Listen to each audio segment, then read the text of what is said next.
Assalamualaikum warahmatullahi wabarakatuh. Perkenalkan, nama saya Mareta Sulistia. Saya dari jurusan Sosiologi, Fakultas Ilmu Sosial dan Ilmu Politik. Di sini saya akan memaparkan materi tentang industrialisasi dan sistem sosial. Apakah industrialisasi itu? Industrialisasi adalah suatu proses perubahan sosial ekonomi yang mengubah sistem pencaharian masyarakat agraris menjadi masyarakat industri.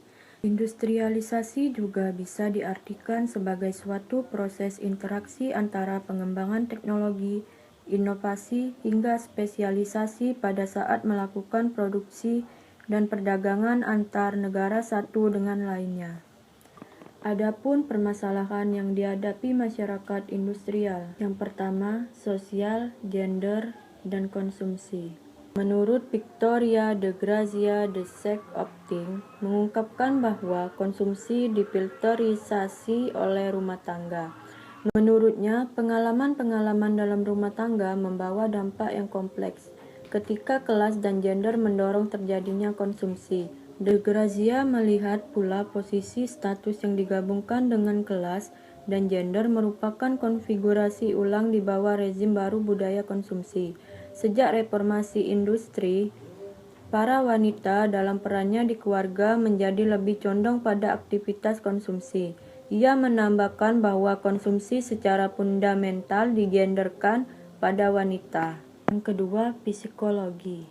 Pada permasalahan psikologi ini, industrialisasi mengubah pola kehidupan di masyarakat berkembang dalam segala aspek kehidupan, baik ekonomi maupun sosial, karena terciptanya berbagai kemudahan yang diperoleh menuju perubahan hidup yang cenderung ke arah modernisasi. Fenomena ini juga berpengaruh terhadap kondisi psikologi.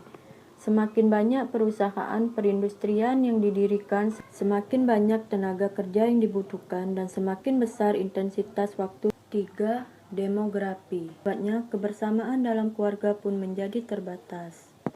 Pada permasalahan ini, munculnya kawasan industri di suatu wilayah dianggap membawa faktor positif dan negatif bagi kehidupan masyarakat. Faktor positifnya ialah kehadiran industri dapat membuka lapangan kerja bagi penduduk setempat. 2. Membuka lapangan kerja di bidang sektor informal. 3. Menambah pendapatan asli daerah bagi daerah tersebut. Faktor negatifnya ialah 1. Menimbulkan kebisingan, polusi, dan limbah industri yang berbahaya bagi lingkungan. 2. Adapun permasalahan yang dihadapi masyarakat post-industrial. Yang pertama, keputusan masa depan. Permasalahan ini dibagi menjadi 5 permasalahan, yaitu sebagai berikut. 1. Metode pembiayaan pendidikan yang tinggi yang merupakan ciri masyarakat post-industri. Yang kedua, evaluasi riset yang hasilnya dapat dipakai untuk alokasi masa depan sumber-sumber penelitian yang langka. Yang ketiga, penentuan proses, kondisi, dan setting untuk menciptakan kreativitas dan produktivitas. 4. Proses-proses penemuan teknologi yang dibuat dalam laboratorium dapat ditransfer sehingga lebih siap untuk diproduksi. Dan yang kelima, analisis dan arah kecepatan perkembangan pengetahuan dan monitoring perubahan sosial. Tegangan antara mode economizing dan mode sociologizing. Mode economizing ialah yang bercirikan korporasi akan mengalami ketegangan dengan mode sociologizing yang ditandai oleh non-profit, yaitu sektor jasa dalam masyarakat. Setelah industri lahir, masyarakat hampir tidak mungkin meningkatkan kekayaan dan menaikkan standar hidup yang mantap dengan menggunakan sarana yang damai.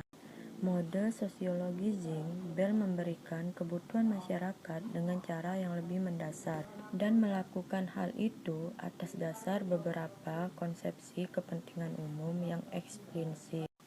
Bell menjelaskan skema struktur sosial masyarakat post-industri yaitu sebagai berikut. Yang pertama, sistem stratifikasi berdasarkan sistem pengetahuan, dengan kelas profesional berada pada jenjang tertinggi. Dan yang kedua, sistem kelas masyarakat post-industri ini berdasarkan pengetahuan bahwa prestasi dan kemampuan pribadi menjadi andalan penting. Dan yang ketiga, struktur masyarakat post-industri. Baiklah, itu saja yang dapat saya paparkan tentang materi industrialisasi dan sistem sosial. Saya akhiri dengan wassalamualaikum warahmatullahi wabarakatuh.